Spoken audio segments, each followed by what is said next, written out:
Welcome back. In this lesson I will show you how to download and restore the sample database. After that we will learn much more about stored procedures. Now open this link, don't worry, I will provide it in the description.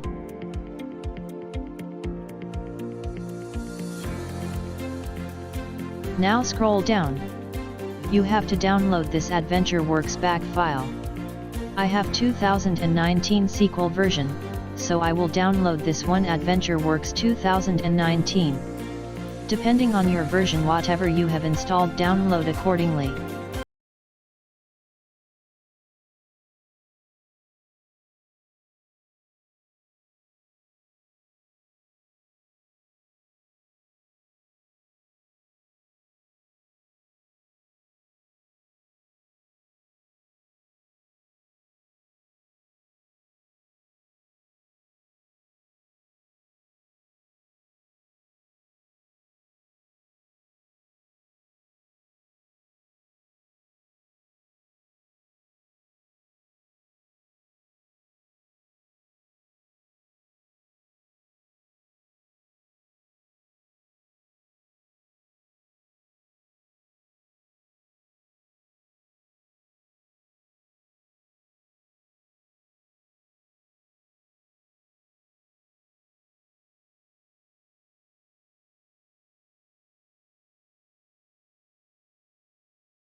Naming stored procedures.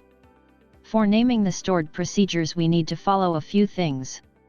Naming a stored procedure can be anything but use only meaningful names, it should represent its purpose. That means names should be descriptive. Don't use sp_ as prefix, as it represents system stored procedures.